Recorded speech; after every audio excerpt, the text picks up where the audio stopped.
Gimana ya biar pembicaraan di HP nggak bocor dan dihack orang? Enterprise Secure Messaging, chat, video call, voice, dan pembicaraan grup terjamin kerahasiaannya dengan sistem Enterprise Grade 2-layer security. Komandan, masuk. Lapor. Tolong diulangi, kurang jelas suaranya. Arus lalu lintas dipelancar pakai digital? Apa mungkin? Dengan touch to talk, walkie-talkie berbasis aplikasi untuk komunikasi antar tim lapangan tanpa batasan jarak.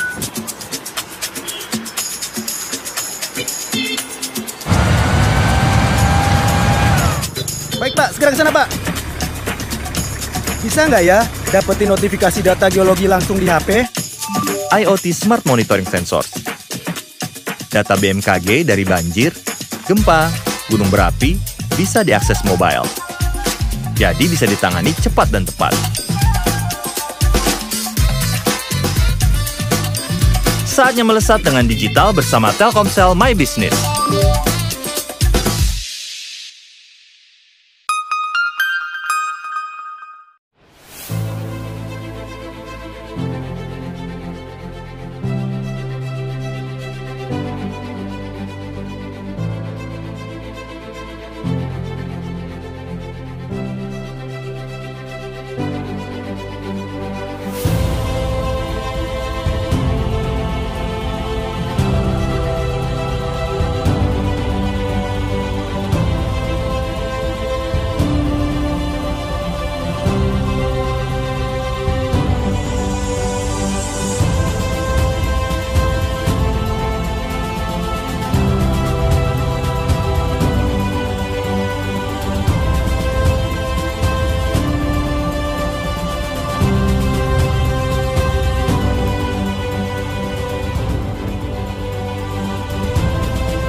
Daripada handphone kamu hanya diam tergeletak, kamu sudah coba belum menelpon teman lama dan menanyakan kabarnya?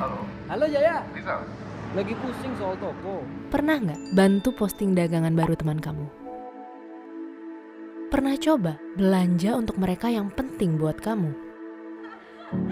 Semoga Hari Merdeka di tahun yang sulit ini bukan hanya jadi slogan semata, tapi jadi titik pengingat untuk saling membantu apa yang kita bisa untuk sesama. Kami akan selalu ada bersama kamu dan handphonemu. Sedikit di sini, sedikit di sana, sebagai satu bangsa, satu Indonesia. Pagi, masker.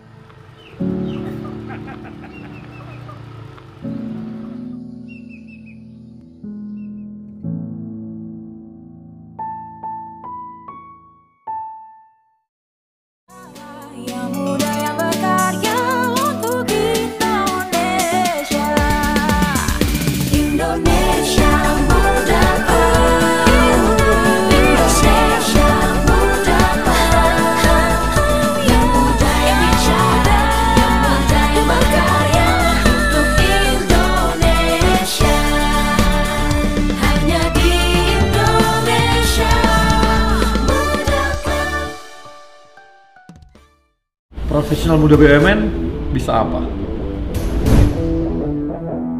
Aku siap untuk berinovasi. Aku bisa melawan arus untuk kebaikan bangsa. Aku bisa membuat perubahan. Aku bisa bekerja dengan jujur dan independen. Aku bisa memajukan bangsa dengan kreativitas. Kini saatnya profesional muda BUMN dan Indonesia mempunyai wadah untuk mengasah dan bertukar pikiran agar lebih kreatif, inovatif, dan solutif. Saksikan Indonesia Muda Club diskusi cerdas dengan para profesional muda BUMN untuk Indonesia yang lebih baik.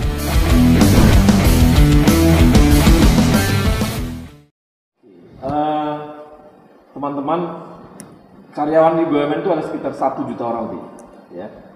Dan tidak kurang ada 60% adalah teman-teman dari kaum milenial. Mereka adalah profesional muda untuk mencari sekian ratus ribu orang, di antara sekian ratus ribu orang ini, mencari mana yang berprestasi, mencari orang yang keren gitu ya, atau mencari orang yang punya dedikasi tinggi cukup sulit pastinya, apalagi dari ratusan ribu orang. Tapi kita hari ini mencoba mengilik dan mencari kawan-kawan kita milenial, profesional muda yang keren-keren tadi itu, dan kita akan coba apa sih yang mereka kerjakan, apa karya mereka di BUMN sekarang ini. Dan saat ini saya ditemani oleh 4 narasumber. Yang pertama ada Antonius Alexander Tigor. Antonius ini dia ada dari Master of Law di Queen Mary University di London, kemudian juga Professional Certificate from Stanford University, kemudian co-founder Nusantara Innovation Forum, dan dia sekarang juga di In-House Lawyer of the Year in the Asian Legal dari Thomson Reuters. Nah, kemudian juga ada lagi yang lain, teman juga, dan hadir di studio ada Amanda Julia Isa. Bang. Amanda ini adalah Wakil Bendara Umum Ikatan Alumni Program Habibie. Dia adalah juara pertama humanitarian project contest Institute of Electrical and Electronics Engineers. Dia kerja di Telkom Indonesia. Kemudian, nah ini lagi nih, ada yang ketiga, Geta Adinda Kusumaningtyas. Sorry Bang. Geta kerja di Jasa Marga. Tuh. Dialah CEO di Walmart Indonesia dan kuliahnya cukup sukses dengan predikat summa cum laude dari Master of Science Columbia University. Waduh, keren banget. Dan terakhir ada di online juga ada Yoga Pratama. Yoga adalah Indonesian Youth Ambassador, kemudian presentator Indonesian Renewable Energy Outlook di forum di Forum Paris. Oke. Tadi inilah sekelumit dari profil kawan-kawan kita. Nah, ini saya mau nanya langsung sama Geta. Geta, ini Anda dikuliahkan oleh perusahaan atau memang kuliah sendiri? LPDP, Bang. Oh, LPDP? Iya. Oh, dari LPDP? Iya, betul. Di S1-nya di mana? S1 saya di Telkom University, dulu namanya masih Institute Management Telkom. Oke, jadi dulu awalnya Telkom ya, kemudian masuk ke masuk ke Columbia.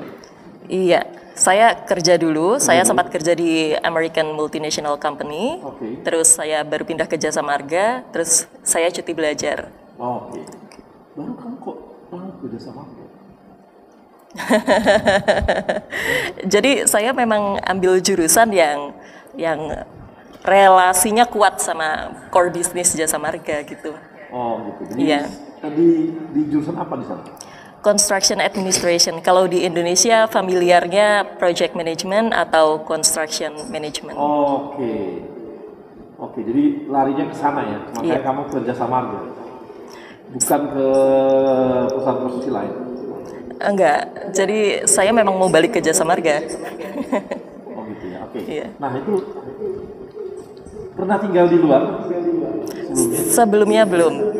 Tapi memang hanya sekolah aja gitu ya? Sekolah aja. Dulu tuh nggak pernah ada cita-cita keinginan untuk kerja di global company yang ada di sana gitu, nggak ada?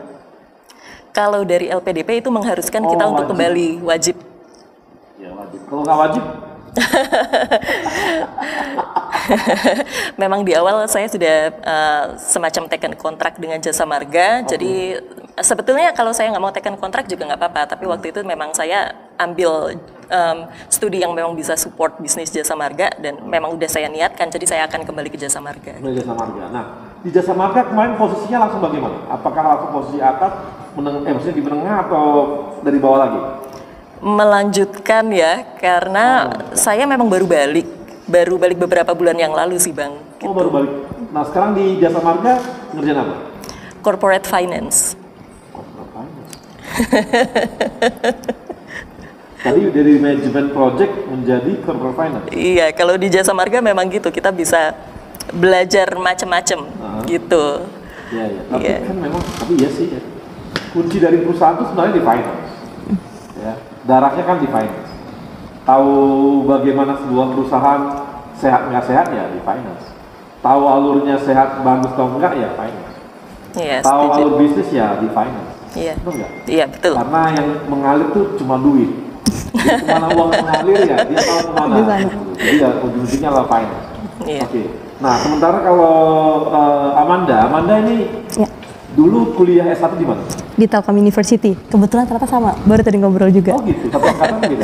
Aku 2012, Mbak Gita 2009. 2009, kakak kelas berarti. Oh dari Telkom University? Telkom University. Kemudian? Aku ada student exchange dulu ke Korea, ke Kumo, South Korea. Oke, di Korea ngapain? Di sana itu aku tergabung dalam Wireless Emerging Network System.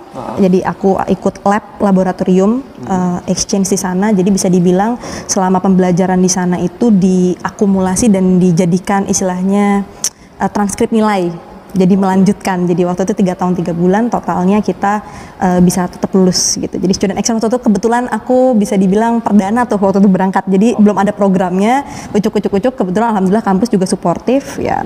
Oh jadi bisa berangkat. Seperti double degree gitu atau gimana? Nggak dual degree, tetapi di sana student exchange. Jadi mata kuliah yang diambil di sana itu kebetulan kita matchingkan dengan apa yang belum aku ambil. Jadi dilanjutkan di sana, sisanya baru aku pulang lagi skripsi gitu Bang. Habis dari situ kamu balik dari Korea habis itu? Iya, aku pulang dulu ke Indonesia, terus aku ke Telkom. Kalau waktu di sana kan kita kerjasama sama Samsung Korea kan, kita ada kayak riset lab gitu, Bang. Terus skripsi, pada saat menjelang skripsi itu kan ngerjain skripsi nggak terlalu lama karena lanjut dari yang Korea. Nah itu barulah ikut-ikut mulai kecanduan ikut lomba tuh Bang, gitu. Lomba apa sih? Awalnya itu Institute of Electrical Electronics Engineers, jadi lombanya para engineers dunia gitu. Jadi kayak awalnya sih kayak nggak mungkin menang gitu ya Bang ya, kayaknya kan pasti banyak yang lebih jago-jago dong gitu. Nah ternyata berkelanjutan dapat kesempatan menang, juara 3 besar Asia Pasifik, juara 1 worldwide, dan akhirnya wah senang nih ngumpulin teman-teman karena kita bergrup tuh Bang. Jadi para engineers muda yang mau bikin sesuatu untuk lingkungan dan akhirnya join di Telkom. Salah satu waktu itu juga ketemu sama salah satu direktur Telkom waktu itu bilang jangan berkolaborasi di kampus atau jangan berkolaborasi di pekerjaan lain dong, kalau bisa bersumbangsi ke negara kenapa nggak ke Telkom aja gitu.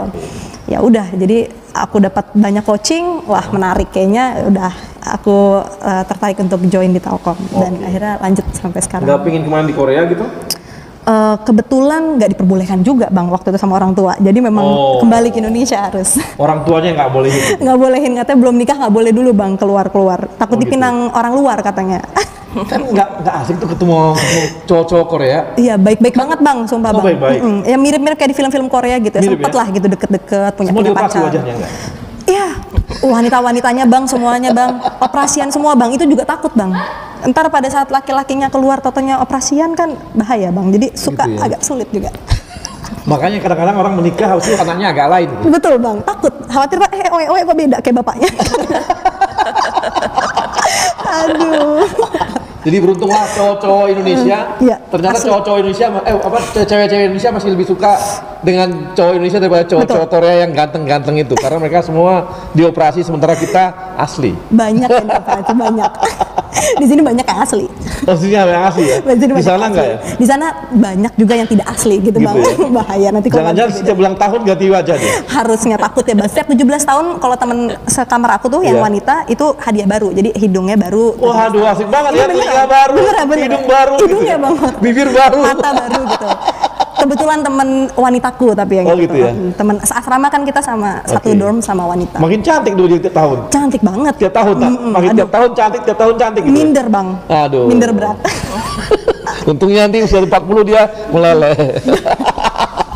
Perawatannya kenceng. Oke, kemudian ada yoga. Bisa yoga? Yoga? Hai Kak. Yoga. Halo yoga. Yoga di kuliah di kerja di Pertamina. Sejak tamat atau bagaimana di Pertamina? Ya. Manggilnya Om. Waduh. Pelanggaran nih. Yoga, kau kuliah di mana yoga? Dimarahin. S1 di mana? Saya di STT Migas bang, STT Migas Balikpapan. Oh, STT Migas Balikpapan. Ya. Oke, dari STT Migas Balikpapan yang dipunya Pertamina ya? Atau beda? Kalau di STT Migas di sini punya swasta bang. Oh, punya swasta. Oke. Kemudian habis itu kamu lanjutin kuliah keluar atau enggak? Rencananya sih, insya Allah pengennya tahun depan atau 2 tahun lagi lanjut bang. Oke, yang pengalaman kamu di Paris tuh ngapain aja? Kok bisa tiba-tiba ke sana? Di Paris itu sebelumnya ada kompetisi dari Kementerian SDM. Itu kompetisi menulis seluruh Indonesia, kemudian finalisnya itu dipilih untuk mempresentasikan proyeknya ke International Clean Energy Forum di Jakarta. Dari 300 disaring 10 finalis, kemudian 10-nya itu dipilih 3 orang terbaik untuk mewakili menjadi duta muda Indonesia untuk Paris, presentasi lagi ke Paris di International Energy Agency Forum namanya bang. Yang dulu kamu presentasikan mengenai apa ya? Kalau kemarin ada proyek bersama teman-teman muda di sini, jadi fokusnya kita ke energi terbarukan. Dan bagaimana Indonesia memanfaatkan energi terbarukan itu untuk menerangi dan memberikan akses listrik ke pedalaman seluruh Indonesia. Lo nggak takut sama energi terbarukan? Nanti Pertamina nggak laku lagi. Pertamina kan juga ada energi terbarukan kan? Oh gitu. Dan juga sudah ada holding untuk fokus ke renewable energy. Nanti kalau gitu ya teman-teman lo yang di perminyakan tuh semua bisa nggak punya kerjaan lagi dong kalau udah dimulai masuk ke energi terbarukan. Nah ini yang menarik bang. Jadi di perminyakan itu sekarang sudah mengarah ada kalkulusnya untuk belajar renewable energy. Skripsi saya juga membahasnya tentang renewable energy kebetulan. Jadi bukan lagi membahas minyak tapi udah ke renewable energy ya? Ada minyak, cuma kita bisa memilih antara minyak atau renewable energy, bisa kita kombinasi. Ya nanti kalau gitu kita lagi nanti kamu jangan lagi nanti STT Migas tapi STT Renewable Energy. Mantap. Migasnya hilang. Makasih Yoga. Saya ke Antonius. Halo Antonius. Halo, hadir bang. Hadir ya. Antonius, lu kuliah di mana Antonius? Waktu SMA kuliah di S1-nya? Udah di luar negeri? Terima kasih udah diundang di acara keren ini bang. Bayar. Aku dulu kuliah S1 di Universitas Diponegoro di Semarang. Semarang. Jurusan hukum pastinya. Hukum betul. Hukum apa? Hukum perceraian atau hukum perkawinan? Yang pasti korporat. Legal atau gimana? Di sana dulu. Ya. Untuk khusus untuk korporat legal atau apa? Yang dipelajari di Undip? Ya, untuk korporat ya? Betul Pak. Baru lanjut ke London? Ya baru lanjut ke London setelah saya mendapatkan Chevening Award dari kerajaan Inggris. Oh gitu. Kok bisa dapat bos? Ya karena saya coba ikut seleksi.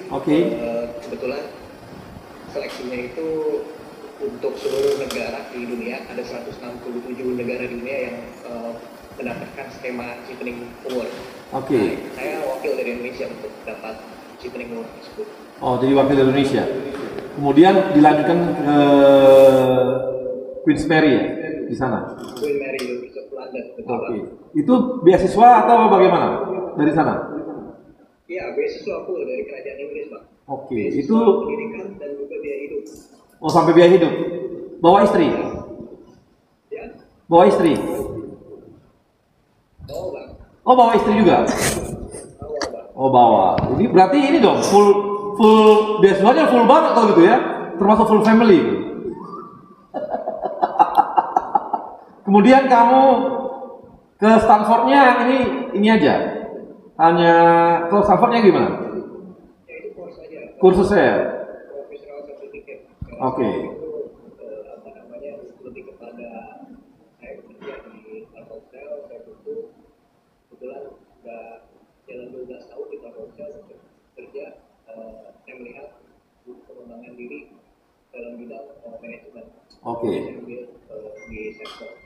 Oke, kamu kenapa nggak kerja di Inggris aja dulu? Ngapain harus ke Telkomsel? Oh, jatuh cinta duluan.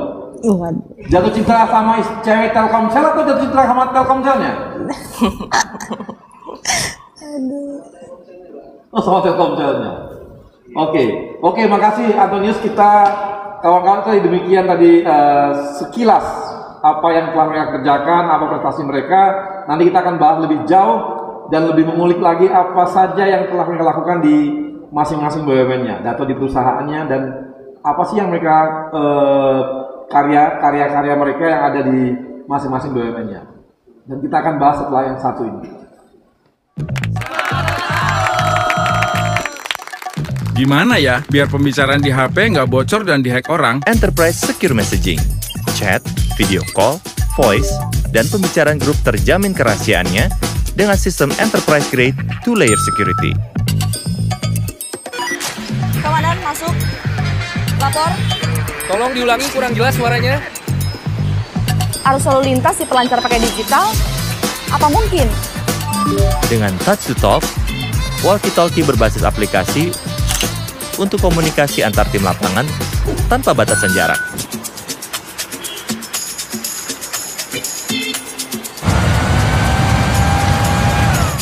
Baik Pak, segera ke sana Pak. Bisa nggak ya dapetin notifikasi data geologi langsung di HP? IoT Smart Monitoring Sensors.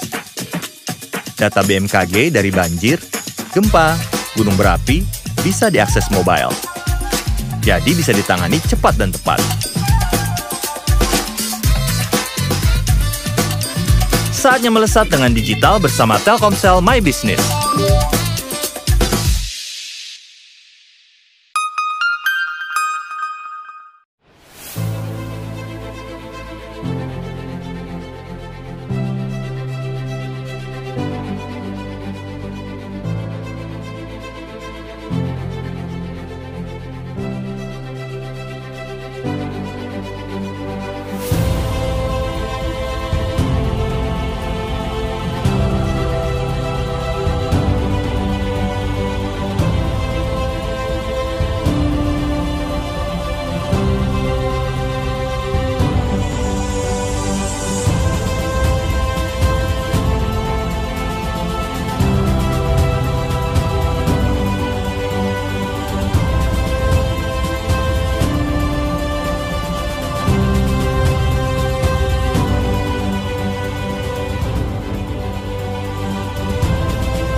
Daripada handphone kamu hanya diam tergeletak, kamu sudah coba belum menelpon teman lama dan menanyakan kabarnya? Halo Jaya, lagi pusing soal toko. Pernah nggak bantu posting dagangan baru teman kamu? Pernah coba belanja untuk mereka yang penting buat kamu?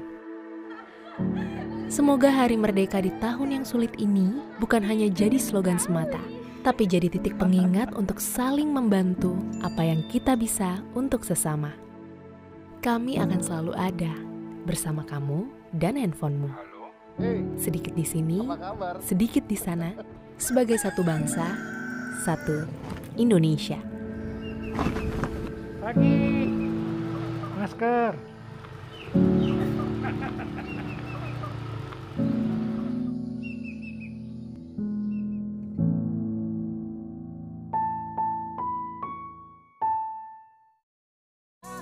Yang muda yang berkarya.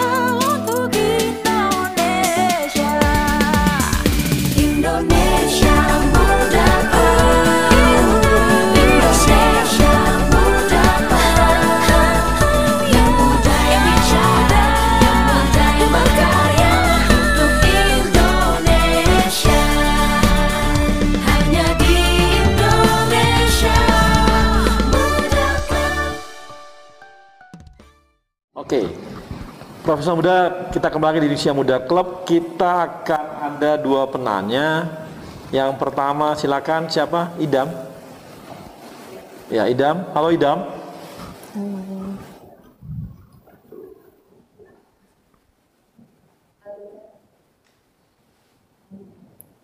Alika, silakan Alika, ada Alika. Terima kasih udah diberikan kesempatan untuk bertanya. Izin perkenalkan, saya Alika. Mau bertanya, apa sih yang menjadi motivasi kakak-kakak untuk lebih mengutamakan pendidikan dan karir dibanding yang lainnya?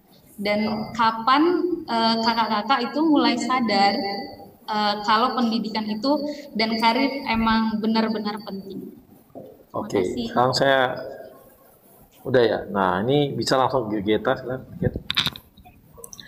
Kenapa mengutamakan pendidikan dan karir daripada yang lain-lain? Daripada yang lain-lain gitu ya. Ya itu tadi saya udah sempat bilang sih, sebetulnya saya pursue pendidikan sampai ke Amerika itu mulainya dari niat yang kecil gitu. Saya ingin membukakan gerbang untuk orang-orang di sekitar saya gitu. Karena saya mau kasih lihat ke mereka, if I can do it, so you can do it too gitu. I'm not coming from a fancy background. I don't have what people call as privilege. I didn't go to international schools at Indonesia gitu. Tapi saya bisa, Anda juga bisa gitu. Orang-orang di sekitar saya pasti bisa itu. Sebenarnya sesimpel itu niatnya. Oke, itu jadi lebih kepada memberikan motivasi kepada orang-orang sekitar gitu ya. Iya. Oke. Iya, itu. Kalau Yoga. Iya, Bang. Halo Yoga. Halo, Bang. Yoga bisa jawab tuh pertanyaan Alika. Kenapa Yoga lebih mementingkan karir dan sekolah daripada yang lain gitu? Ya, terima kasih pertanyaannya Alika. Bagus banget. Salam kenal, saya Yoga dari Pertamina. Khususnya menurut saya kita harus balance dulu ya. Jadi mengutamakan yang pertama itu prioritasnya tetap keluarga. Baru kita masuk ke pekerjaan sebagai rumah kedua kita. Otomatis kenapa lebih milih dan fokus kepada karir? Yang pertama kita harus punya tujuan dulu. Kalau misalnya kita sudah punya tujuan, kita juga bisa sharing atau membagikan apa yang menjadi tujuan kita ke orang lain dan bisa menginspirasi orang lain. Karena kita memiliki tujuan yang berbeda-beda, jadi harapannya raih mimpi setinggi mungkin. Dan kalau misalnya Alika, jangan misalnya si teman A fokus ke karir, teman B fokus ke keluarga, tapi kita juga harus balancing. Jadi kalau dari saya itu lebih ke balancing, Bang. Jadi kita harus bisa time management, mengatur waktu antara karir dan keluarga. Gitu. Makasih. Yoga, kalau Anton gimana Anton? Ya Bang. Ya. Kenapa Anton katanya kenapa lebih prioritasin kerja dan kuliah, sekolah daripada yang lain? Ya, sebetulnya ini terima kasih atas pertanyaannya. Tadi yang Yoga sampaikan dan juga Geta sampaikan itu sangat selaras dengan apa yang mau saya jawab. Jika saya boleh tambahkan, upaya saya untuk bekerja dan sekolah itu adalah merupakan upaya saya untuk stay relevan terhadap sebuah perubahan. Itu. Kenapa? Karena seperti Charles Darwin bilang bahwa it's not the strongest that survive, nor the most intelligent, but the most responsive to change. Nah, itu saya dapat dari pekerjaan dan juga dari pendidikan. Sehingga saya dapat lebih inline dengan kemajuan zaman. Secara otomatis saya juga bisa menjadi dampak yang baik untuk perusahaan dan sekitar saya. Tentunya juga dengan lingkungan, dimanapun saya berada. Oke, makasih. Nah, kalau Amanda gimana? Iya, jawabannya pada bagus-bagus nih Bang. Kalau aku sendiri lebih alhamdulillahnya pekerjaan ini, terima kasih Mbak pertanyaannya.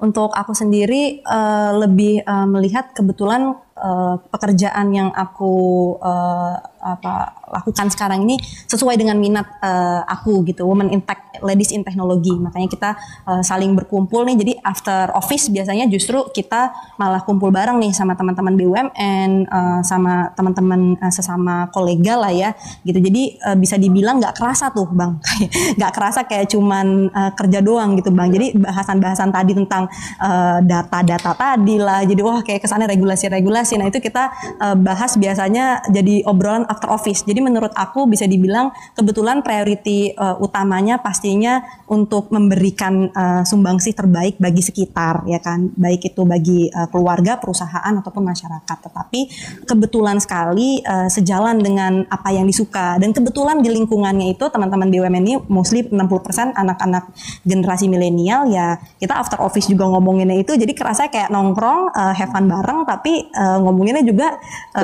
kerjaan gitu. Tapi bukan yang pusing-pusing, kesannya kayak wah ini apa nih, kita bikin apa nih, kita bikin webinar apa nih next gitu. Kira-kira gitu sih Bang. Di sana nih kerjaan tuh sudah jadi hobi juga gitu ya. Jadi kesannya begitu Bang. Kerjaannya memang depan laptop terus sih sebenarnya Bang. Nah, ada bedanya. Berikutnya ada Ibnu. Nah, Ibnu nanya gini. Bagaimana mendayagunakan anak muda di daerah tertinggal? Ini di BRI mana dia? Di pusat emang. Oke, ini tadi ada teman-teman yang memang lagi memberdayakan untuk di daerah-daerah tertinggal. Tadi seperti Yoga. Yoga gimana Yoga? Ya Bang, benar banget. Siapa ya tadi yang nanya ya Bang? Tadi ada namanya Ibnu dari BRI. Kira-kira bagaimana memberdayakan anak muda yang tertinggal, di daerah tertinggal? Benar sekali Bang. Salah satu proyek yang kami lakukan dari tahun 2017 sampai 2020 sekarang itu adalah nama programnya Berbagi Terang yang diinisiasi sama salah satu NGO Rawekara Indonesia. Kebetulan pada saat itu kami bersama Pertamina itu jadi campaigner dan penanggung jawabnya Bang untuk memberikan akses listrik ke pedalaman. Tapi kita harus tahu dulu gimana kondisi anak-anak pedalaman, karena kalau yang saya alami khususnya di pedalaman Kalimantan, suku Dayak Punan, mereka itu bahkan baca tulis saja itu belum bisa Bang. Artinya untuk memberdayakannya kita juga harus paham dulu bagaimana kondisi baik dari geografis, kondisi pendidikan di sana. Ketika kita sudah survei, kita sudah research atau riset, kita bisa mulai memecahkan masalah nih. Kalau misalnya di sana pada saat itu kita tidak hanya membagikan lampu, tapi juga ada namanya sekolah adat. Jadi kita memberikan pemahaman untuk mengenalkan dulu nih bahasa Indonesia dan bagaimana cara berhitung.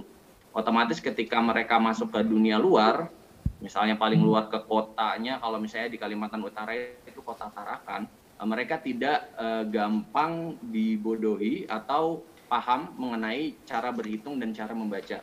Jadi mereka bisa mulai bersaing. Nah, ketika itu mulai kita level up lagi, kita tingkatkan lagi ke pendidikan selanjutnya. Jadi yang pertama untuk memberdayakannya kita bisa mulai lihat kondisi geografisnya dan bagaimana keadaan masyarakat sana, baru kita bisa mulai membuat program-program. Program-programnya kecil-kecil saja, mulai dari seperti sekolah adat maupun program-program pengetahuan sharing seminggu sekali yang relevan dengan pekerjaan mereka nantinya. Gitu Bang. Oke, terima kasih Yoga. Jadi teman-teman dari ini ya, kawan-kawan profesional muda, tadi udah bisa lihat bahwa dari tadi kita bicara dari awal sampai akhir, kita bisa lihat bahwa kawan-kawan kita ini ternyata pada umumnya adalah orang-orang yang bisa membalancing hidupnya gitu. Ada yang dia membalancing antara pekerjaan, pendidikan, keluarga, suami, ada anak dan sebagainya gitu ya. Ada juga yang membalancing antara bisa membangun pertemanan komunitasnya, malah menghubungkan dengan pekerjaannya, diskusi-diskusinya pun berhubungan dengan pekerjaan, tapi itu mereka anggap bukan lagi sebuah pekerjaan itu bukan lagi sebuah beban gitu, tapi sebuah hobi bagi mereka, dan itu udah bagian dari hidup mereka gitu. Kemudian ada lagi kawan-kawan kita di samping mereka juga bekerja di pekerjaannya, kemudian mereka juga balancing dengan keluarga, balance dengan pertemanan, atau malah ada juga yang malah punya ruang-ruang besar untuk mengabdi di masyarakat lepas dari pekerjaan intinya gitu. Jadi ini banyak banget ya kita bisa dapatkan inspirasi-inspirasi dari kawan-kawan kita ini, dan yang hebat lagi mereka rata-rata adalah orang-orang yang spesifik dengan ilmunya gitu. Punya pengetahuan yang ke depan, yang maju gitu ya, tadi ada punya pengetahuan mengenai data center gitu ya, yang memang ke depan itu dibutuhkan betul gitu ya. Ada juga yang belajar mengenai legal pun ternyata berkembang juga, tidak terpatok pada yang lama dulu gitu ya. Ya legal, corporate legalnya adalah berhubungan dengan tanah, dengan ya perdata dan sebagainya gitu. Ini enggak gitu, ada juga terus ke digital gitu.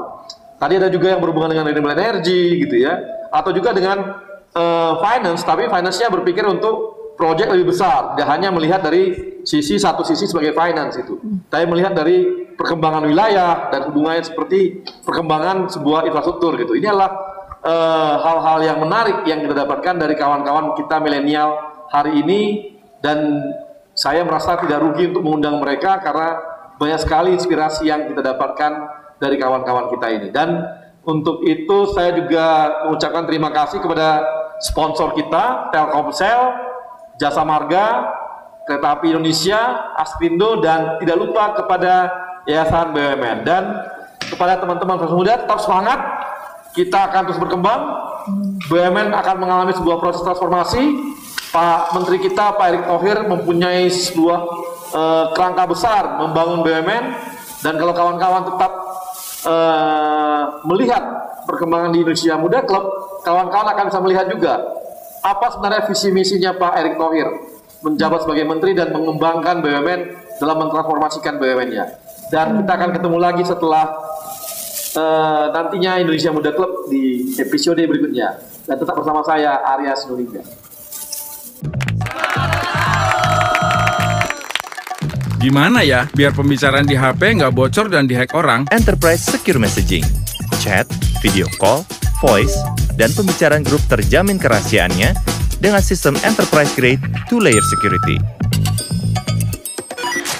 Komandan, masuk. Lapor. Tolong diulangi, kurang jelas suaranya. Arus lalu lintas dipelancar pakai digital? Apa mungkin? Dengan touch to talk, walkie-talkie berbasis aplikasi untuk komunikasi antar tim lapangan tanpa batasan jarak.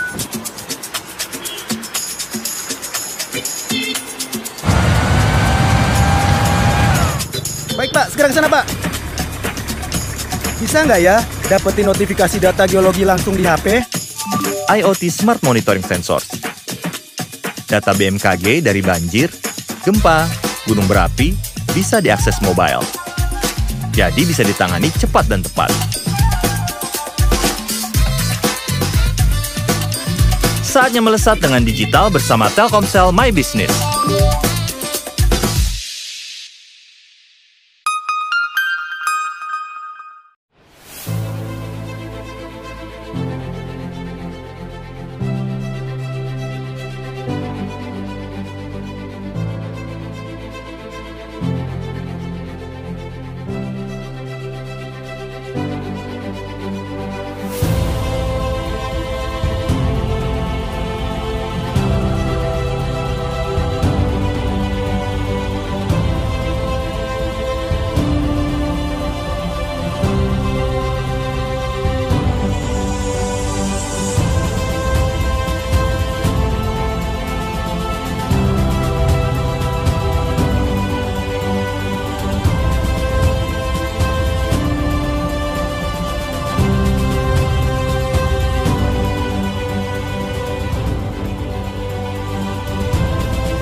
Daripada handphone kamu hanya diam tergeletak, kamu sudah coba belum menelpon teman lama dan menanyakan kabarnya? Halo Jaya, lagi pusing soal toko. Pernah nggak bantu posting dagangan baru teman kamu? Pernah coba belanja untuk mereka yang penting buat kamu? Semoga Hari Merdeka di tahun yang sulit ini bukan hanya jadi slogan semata, tapi jadi titik pengingat untuk saling membantu apa yang kita bisa untuk sesama. Kami akan selalu ada bersama kamu dan handphonemu. Sedikit di sini, sedikit di sana, sebagai satu bangsa, satu Indonesia. Pagi, masker.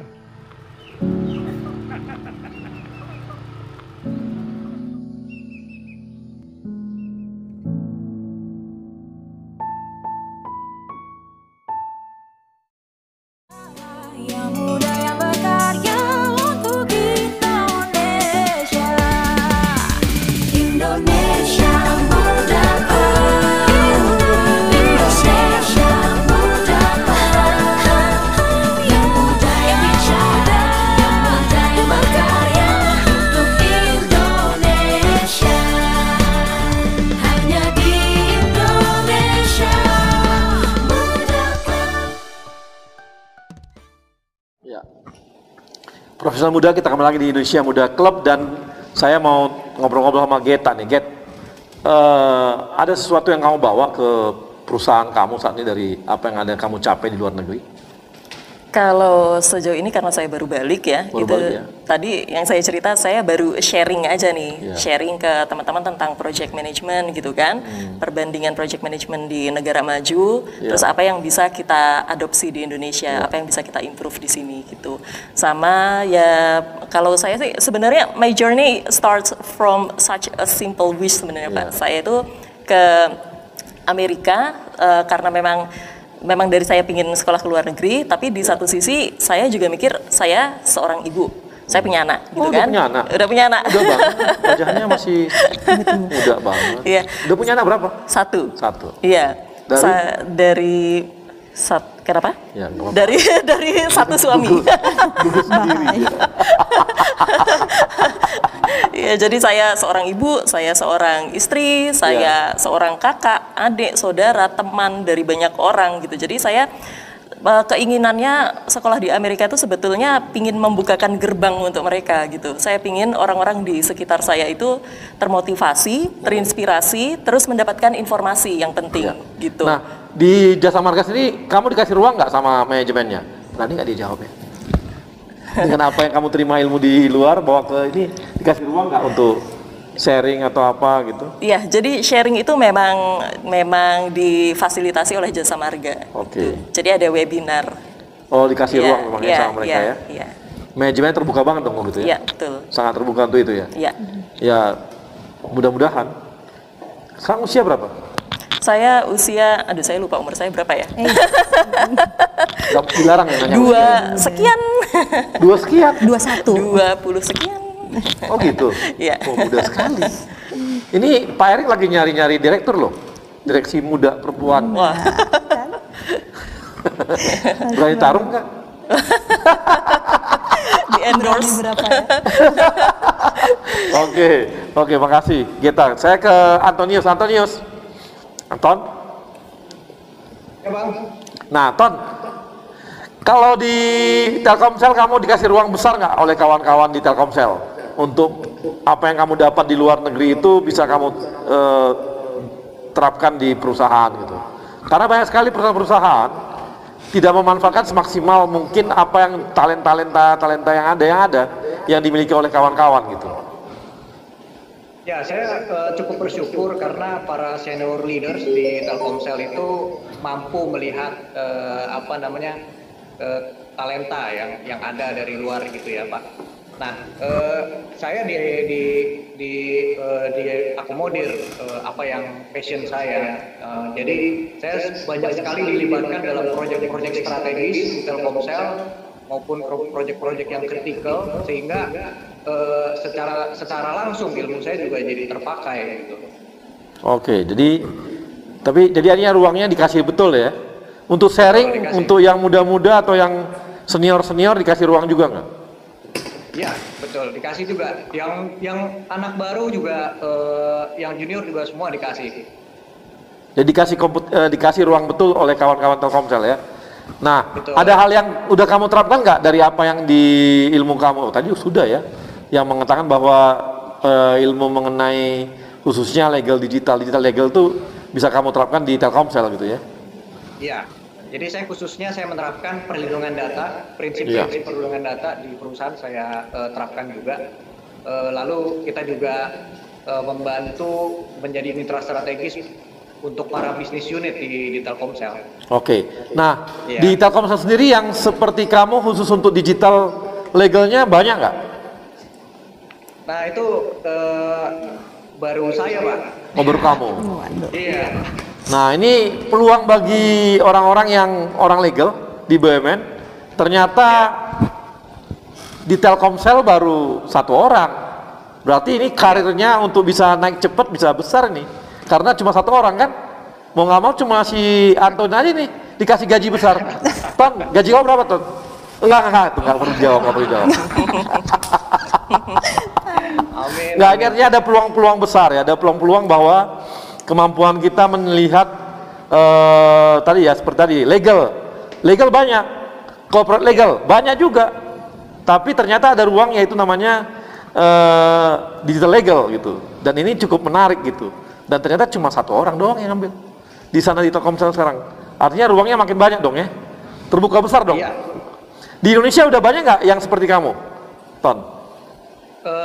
Ada beberapa, cuman kalau dibandingkan dengan sektor lain seperti hukum kompetisi ataupun hukum tanah itu kan mereka lebih banyak. Jadi secara populasi itu masih sedikit sebetulnya. Secara populasi lebih sedikit ya. Jadi perlu banyak dilahirkan juga kalau gitu ya. Iya, apalagi sekarang kan everything is digital kan, Bang. Ya, jadi betul. Harusnya kita ikut dalam konteks tersebut dan ikut serta dalam bidang hukum. Nah, ini kawan-kawan ya, teman-teman di masing-masing BUMN, ini ada ruang besar. Karena apa? Karena hampir semua BUMN saat ini masuk ke digital. Masuk ke digital. Banyak banget masuk ke digital. Mungkin ada juga kebutuhan legal untuk digital juga akan makin banyak gitu ke depannya. Benar nggak, Ton? Pasti. Karena pada saat ini kan, jadi nggak hanya Telkomsel kan, ruang-ruang itu jadinya gitu. Betul, karena semua perusahaan semuanya going digital, dari perbankan, perusahaan properti, dan juga perusahaan-perusahaan lain semuanya mereka pada going digital. Makanya kita mengalami yang namanya traffic explosion tadi. Oke. Semuanya menggunakan teknologi terkini untuk tetap relevan terhadap perkembangan zaman, sehingga tetap menjadi pemain global serta mengantisipasi juga kan persaingan bisnis sekarang. Kalau enggak masuk ke digital, mereka akan mati.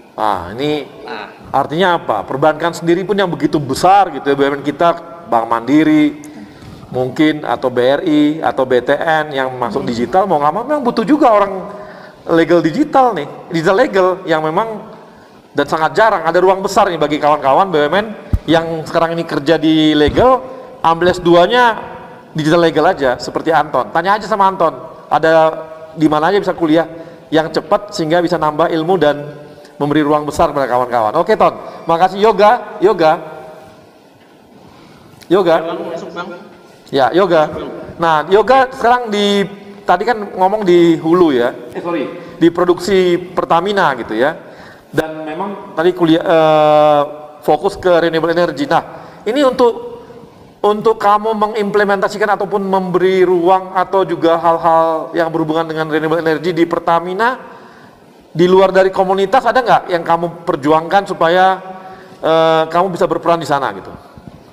Ya, sebelumnya kalau di Pertamina, alhamdulillah ruang-ruang itu juga cukup terbuka lebar banget. Kami juga bekerja sama dengan beberapa teman di rekan-rekan di bidang communication and relation. Jadi communication and relation sering sekali melibatkan kami ke dalam kegiatan-kegiatan eksternal maupun internal. Dalam kegiatan eksternal itu kita juga mengedukasi nggak hanya rekan-rekan internal dalam Pertamina, anak-anak milenial Pertamina, tapi rekan-rekan muda di luar. Salah satunya beberapa waktu lalu juga ikut ke salah satu proyek BBM satu harga di Kalimantan Tengah. Kita juga mengedukasi anak-anak pedalaman mengenai tidak hanya Pertamina tapi juga renewable energy itu sendiri juga, Bang. Oke, ini saya mau informasikan juga mungkin ke Yoga juga ya. Kemarin baru disampaikan oleh Pak Erick Thohir, Pak Menteri kita. kalau sekarang namanya transformasi energi. Sekarang Pertamina itu diminta menghitung kapan kira-kira fosil ya, energi fosil itu akan habis. Harus diperkirakan kapan habis dan kapan proses-proses mulai renewable energy akan masuk. Kita akan punya 3 itu sekarang, nanti ketiganya tahapannya. Ada yang namanya energi fosil, kemudian ada yang pakai EV battery, Pertamina juga masuk. Yang ketiga ada yang namanya masuk ke renewable energy. Apalagi kabarnya di mana, di Thailand itu saya lupa, kalau energi solar itu sekarang sudah harganya sangat murah, lebih murah daripada yang dijual oleh kawan-kawan PLN. Betul sekali Bang. Benar nggak, Yoga?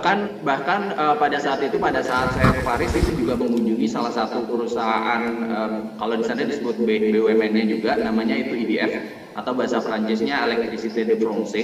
Ya. Itu salah satu perusahaan penghasil, mungkin sekarang tahun lalu dia 75% nuklir, tapi di 2025 dia akan meningkatkan fokusnya ke 50% renewable energy dan 50% nuklir. Artinya apa? Perusahaan-perusahaan di level dunia ini juga sudah melihat potensi renewable energy. Bahkan di Perancis pun itu sudah diterapkan ke mobil-mobil. Kalau misalnya di Indonesia ada Gojek atau GrabCar, di sana juga ada Bang EV vehicle-nya yang bisa disewa langsung oleh masyarakat di Perancis dan khususnya di kota Paris. Karena di kota Paris juga salah satu dimulainya Paris Agreement atau perjanjian Paris yang berfokus untuk mengurangi emisi global dan memperbanyak penggunaan renewable energy. Ya, ini memang apalagi kan sekarang gini ya. Dulu kan orang pengen baterainya cepat diisi gitu ya. Jadi kecepatan energi baterai cepat. Tapi ternyata sekarang dengan nyewain baterai bisa 12 jam pun nggak apa-apa kan. Artinya bahannya nggak perlu sampai teknologi tinggi. Ini di Cina juga terjadi nih. Kabarnya begitu kan? Betul Bang. Bahkan di Autoliv pada saat kami site visit bersama teman-teman Kementerian SDM, mereka sudah mengembangkan kalau biasanya electric vehicle itu di charge 12 jam atau 6 jam, mereka sudah menyiapkan untuk di charge bersaing untuk tenaga fosil yaitu hanya 3 detik sampai 2 detik Bang. Sudah di charge. Iya. Kamu nggak pengen pindah karena perusahaannya Pertamina yang ngurusin itu? Insya Allah Bang. Insya Allah. Iya, karena nanti Inalum akan joint venture dengan Pertamina. Buat itu. Kenapa Bang? Ada Inalum.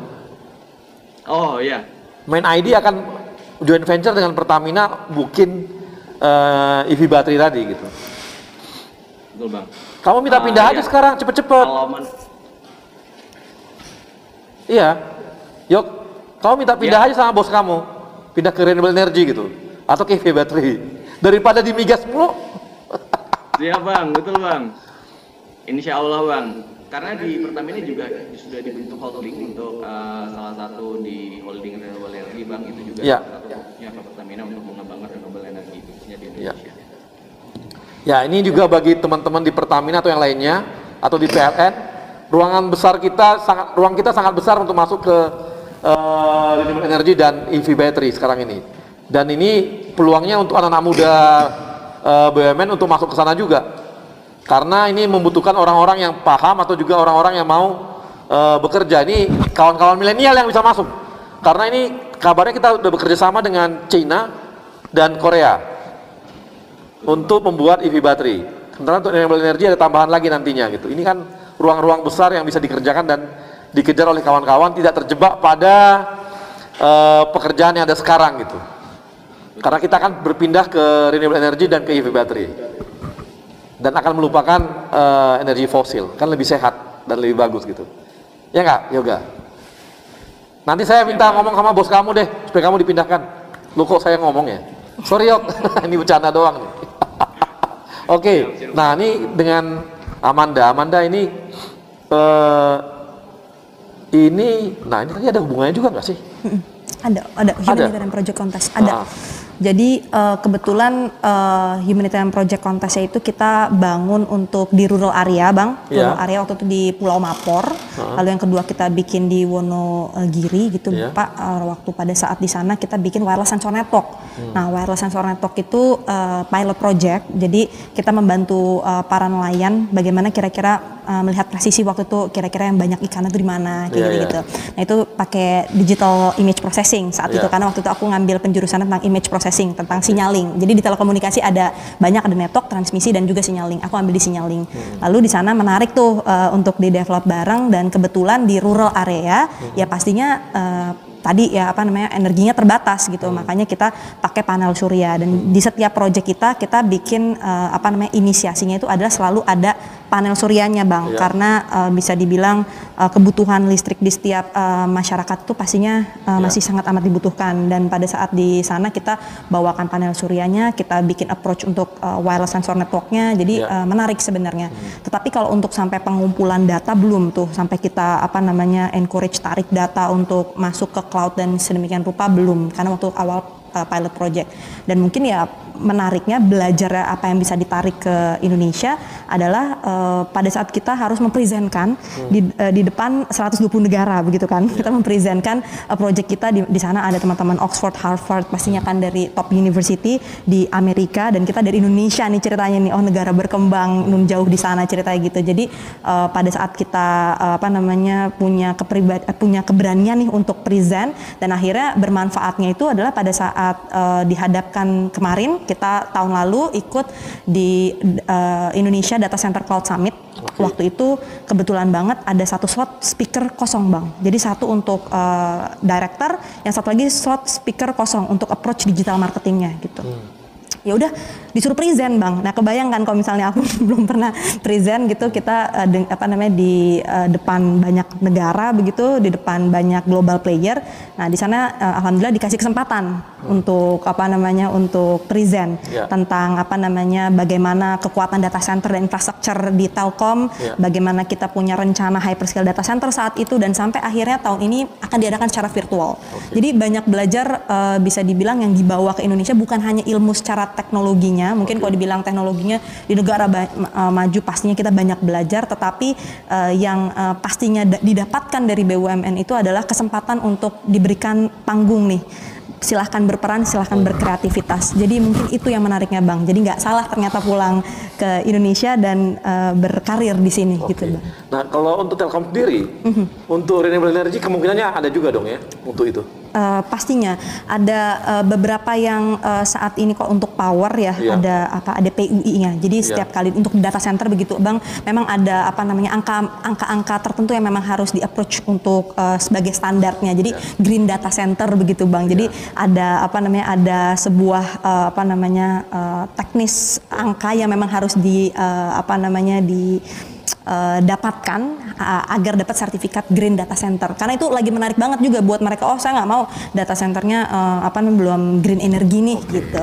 Jadi ngarahnya kesana juga ya, green energy. Betul, tetap green energy dibutuhkan banget. Besar nggak power yang dibutuhkan untuk data center? Pasti untuk hyperscale data center pasti luar biasa besar, makanya tadi approach-nya kita ambilnya eco. Jadi untuk environment-nya harus evolve, lalu harus ramah lingkungan begitu.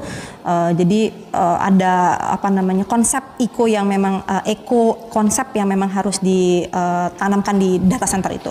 Jadi menjadi berbeda tetapi tetap nuansa Indonesia, tapi tetap ramah lingkungan begitu Bang. Oke, makasih Amanda.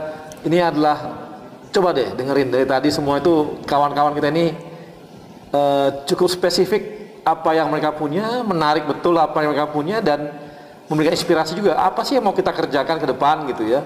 Dan kawan-kawan ini cukup bisa memberikan inspirasi kita, dan nanti kita akan gali lebih jauh dengan kawan-kawan kita 4 orang ini, anak-anak milenial kita masih muda walaupun usia masih di bawah 30 tapi udah punya anak 1. Loh, apa hubungannya? Ada hubungannya ya? Ada hubungannya. Dan kita akan kembali setelah yang satu ini.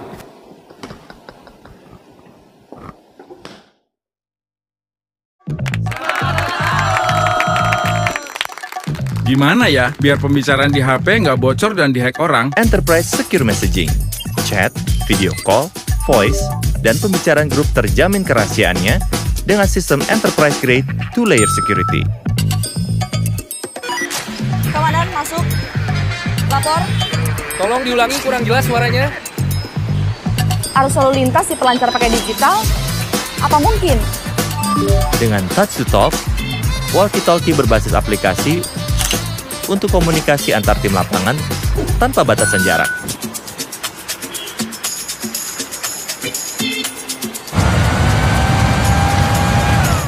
Baik Pak, segera ke sana Pak. Bisa nggak ya dapetin notifikasi data geologi langsung di HP? IoT Smart Monitoring Sensors. Data BMKG dari banjir, gempa, gunung berapi bisa diakses mobile. Jadi bisa ditangani cepat dan tepat. Saatnya melesat dengan digital bersama Telkomsel My Business.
Daripada handphone kamu hanya diam tergeletak, kamu sudah coba belum menelpon teman lama dan menanyakan kabarnya?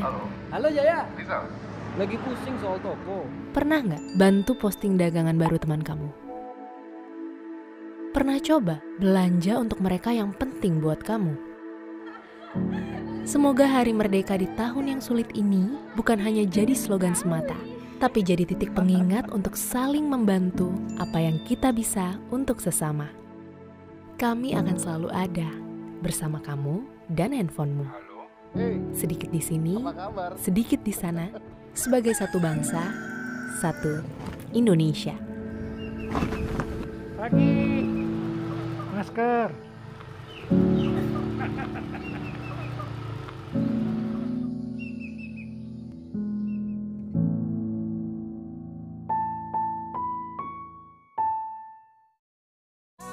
Yang muda yang berkarya untuk Indonesia.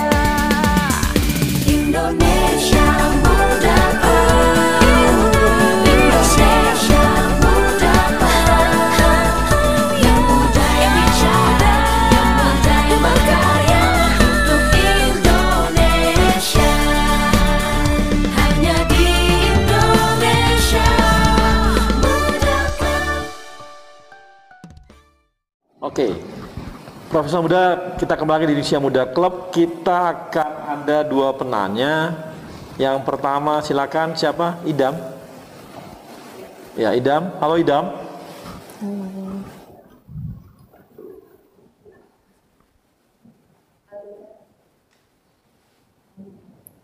Alika, silakan Alika, ada Alika. Terima kasih udah diberikan kesempatan untuk bertanya. Izin perkenalkan saya Alika. Mau bertanya, apa sih yang menjadi motivasi kakak-kakak untuk lebih mengutamakan pendidikan dan karir dibanding yang lainnya? Dan kapan kakak-kakak itu mulai sadar kalau pendidikan itu dan karir emang benar-benar penting? Oke, sekarang saya udah ya. Nah, ini bisa langsung Geta. Kenapa mengutamakan pendidikan dan karir daripada yang lain-lain? Daripada yang lain-lain gitu ya. Ya itu tadi saya udah sempat bilang sih, sebetulnya saya pursue pendidikan sampai ke Amerika itu mulainya dari niat yang kecil gitu. Saya ingin membukakan gerbang untuk orang-orang di sekitar saya gitu. Karena saya mau kasih lihat ke mereka, if I can do it, so you can do it too gitu. I'm not coming from a fancy background. I don't have what people call as privilege. I didn't go to international schools at Indonesia gitu. Tapi saya bisa, Anda juga bisa gitu. Orang-orang di sekitar saya pasti bisa itu. Sebenarnya sesimpel itu niatnya. Itu ya? Oke, itu jadi lebih kepada memberikan motivasi kepada orang-orang sekitar gitu ya? Iya, oke. iya itu. Kalau yoga? Iya bang. Halo yoga? Halo bang. Yoga bisa jawab tuh pertanyaan Alika. Kenapa yoga lebih mementingkan karir dan sekolah daripada yang lain gitu? Ya, terima kasih pertanyaannya Alika, bagus banget. Salam kenal, saya Yoga dari Pertamina. Khususnya menurut saya kita harus balance dulu ya. Jadi mengutamakan yang pertama itu prioritasnya tetap keluarga. Baru kita masuk ke pekerjaan sebagai rumah kedua kita. Otomatis kenapa lebih milih dan fokus kepada karir? Yang pertama kita harus punya tujuan dulu.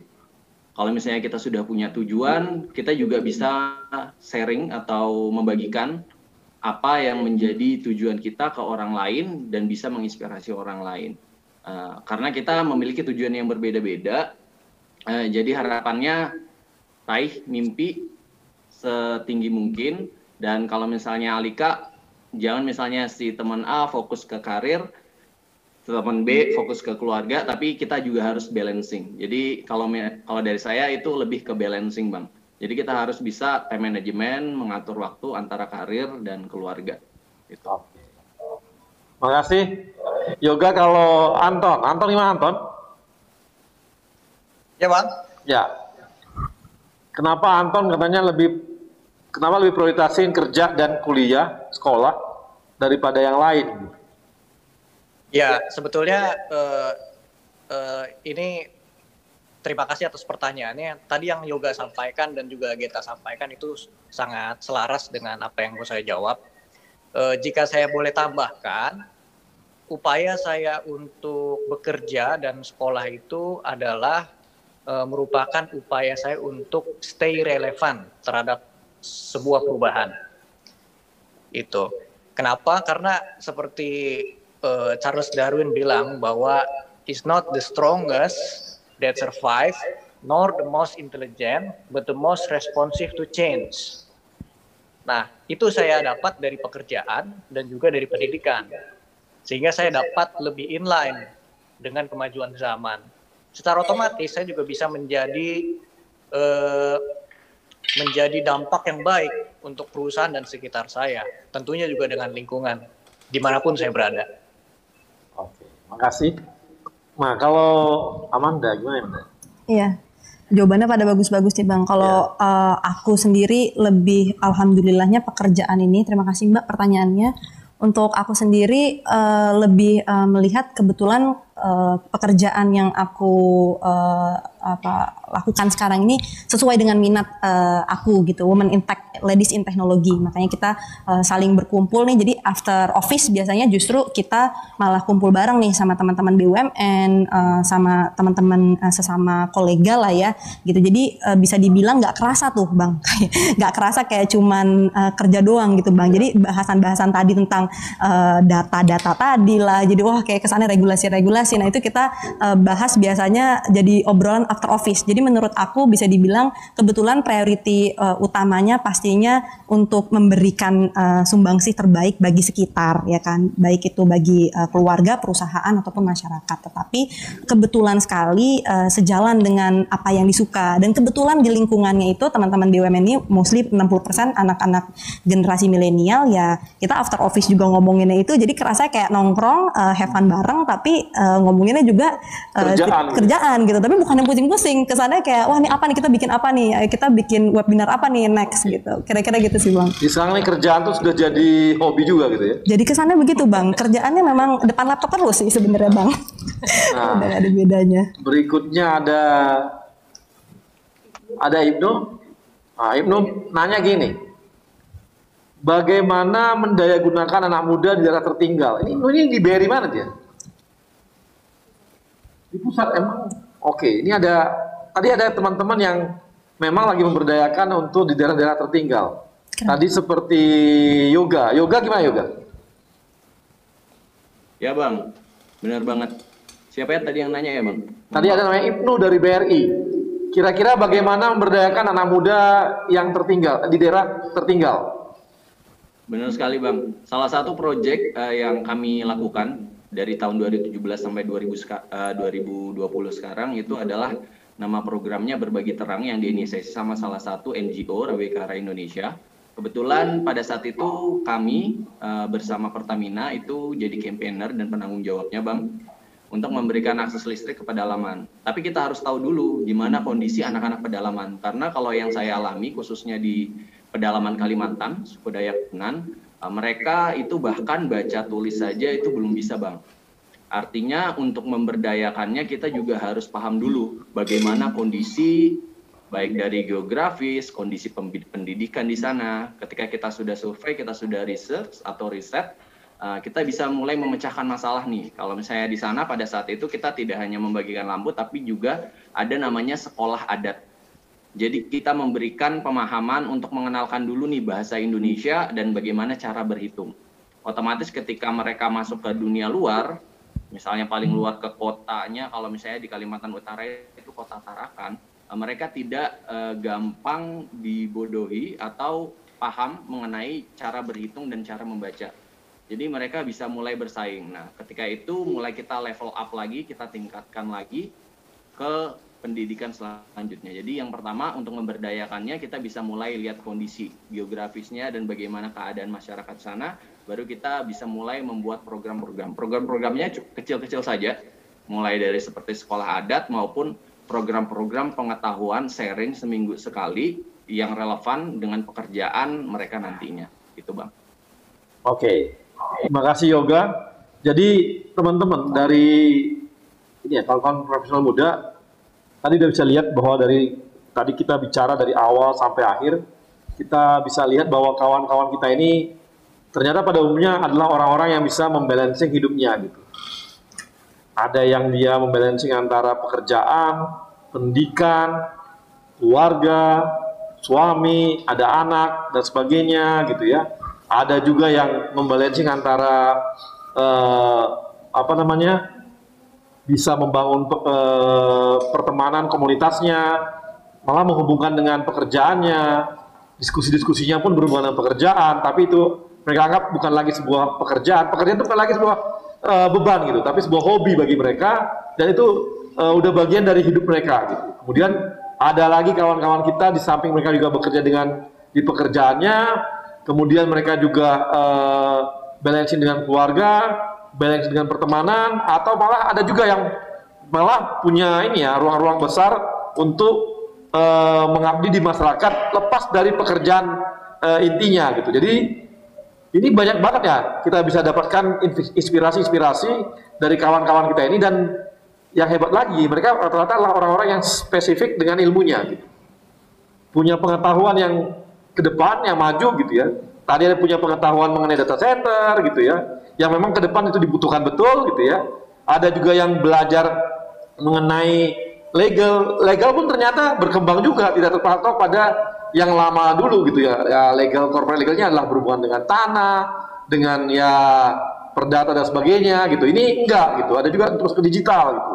Tadi ada juga yang berhubungan dengan renewable energy gitu ya, atau juga dengan finance, tapi finance-nya berpikir untuk proyek lebih besar, tidak hanya melihat dari satu sisi sebagai finance itu, tapi melihat dari perkembangan wilayah dan hubungannya seperti perkembangan sebuah infrastruktur gitu. Ini adalah hal-hal yang menarik yang kita dapatkan dari kawan-kawan kita milenial hari ini, dan saya merasa tidak rugi untuk mengundang mereka karena banyak sekali inspirasi yang kita dapatkan dari kawan-kawan kita ini. Dan untuk itu saya juga mengucapkan terima kasih kepada sponsor kita, Telkomsel, Jasa Marga, Kereta Api Indonesia, Aspindo, dan tidak lupa kepada Yayasan BUMN. Dan kepada teman-teman muda, tetap semangat, kita akan terus berkembang. BUMN akan mengalami sebuah proses transformasi. Pak Menteri kita, Pak Erick Thohir, mempunyai sebuah kerangka besar membangun BUMN, dan kalau kawan-kawan tetap melihat perkembangan di Indonesia Muda Club, kawan-kawan akan bisa melihat juga apa sebenarnya visi misinya Pak Erick Thohir menjabat sebagai Menteri dan mengembangkan BUMN dalam mentransformasikan BUMN-nya. Dan kita akan ketemu lagi setelah nantinya Indonesia Muda Club di episode berikutnya. Dan tetap bersama saya, Arya Sinulinga. Gimana ya biar pembicaraan di HP nggak bocor dan dihack orang? Enterprise Secure Messaging, chat, video call, voice, dan pembicaraan grup terjamin kerahasiaannya dengan sistem enterprise grade 2-layer security. Komandan, masuk. Lapor. Tolong diulangi, kurang jelas suaranya. Arus lalu lintas di pelancar pakai digital? Apa mungkin? Dengan touch to talk, walkie-talkie berbasis aplikasi untuk komunikasi antar tim lapangan tanpa batasan jarak.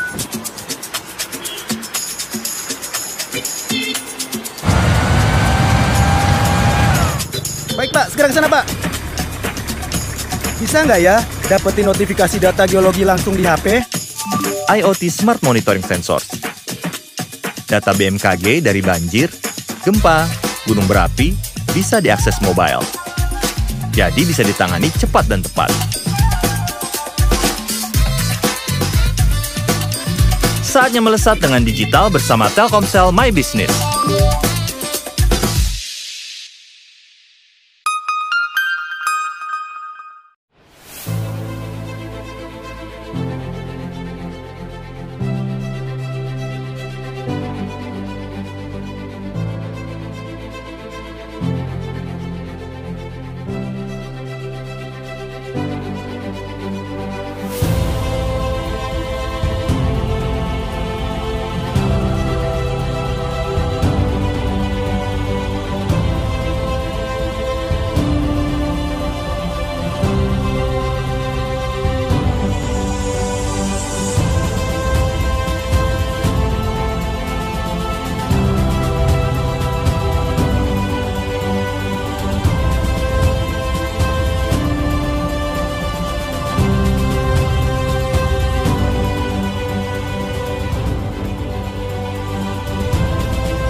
Daripada handphone kamu hanya diam tergeletak, kamu sudah coba belum menelpon teman lama dan menanyakan kabarnya?